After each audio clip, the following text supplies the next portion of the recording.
Well, good morning and welcome to my study on Wednesday, January the 1st, 2025. I don't know about you, but when I look back, I can't really think that I even imagined what 2025 would look like.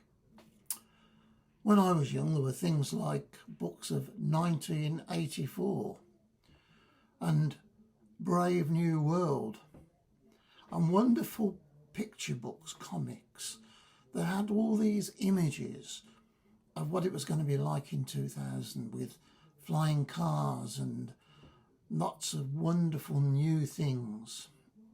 Well, we got to 2000 and it wasn't a bit like that. And as for 1984, I don't know what happened. So here we are at 2025. A year which ought to be something significant because it's a quarter of a century, 25 years since the millennium. And the millennium was an amazing event. I couldn't believe at that time that I was actually there for 2000. And now it's 2025. And I would love to say the world is a better place, but at the moment, it does seem to me that the world is struggling a little bit. We have a world which is full of hatred and war and people doing horrible things to each other, and that's not my idea of a good new year.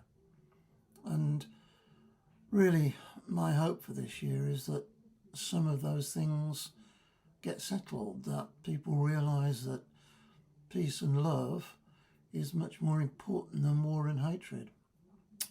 But we can hope, can't we? We can pray, can't we? We can remember that just a few days ago, we celebrated the coming to earth of our God, Jesus Christ. And when he came to a world that wasn't really in a good state. And he brought with him new hope. He brought with him plans for peace across the world. He brought with him the hope that people would come together, that people would be together across the world. It didn't matter about colour of skin, it didn't matter about where you lived, it didn't matter about what you had, what you were. All that mattered was that you were a person and you were living with your neighbours. And so, really my fervent hope for 2025 is that we can remember that we can celebrate that we can bring together all the peoples of this earth, that we can celebrate together that wonder that is humanity.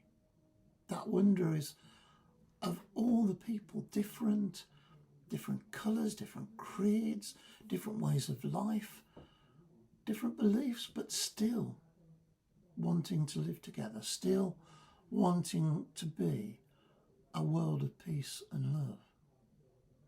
I don't actually make New Year's resolutions. I stopped after about the third year of giving up smoking when I'd never smoked. Didn't seem to make much difference really. So I don't do resolutions as such. But I hope what I do is to think and pray and want the world to be a better place. I think we're very privileged in this country. We have freedom, we can celebrate our God, we can celebrate religion. There are places across the world where we can't do that, where people are really scared just to do the things they normally do. So I don't have a resolution, but I do have a fervent wish that all of humanity can come together and celebrate and worship as they want and can bring peace and love as Jesus promised us. And I hope that 2025 is that year.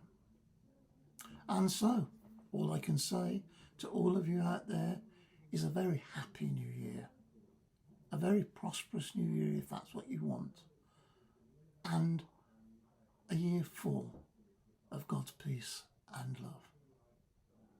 Amen.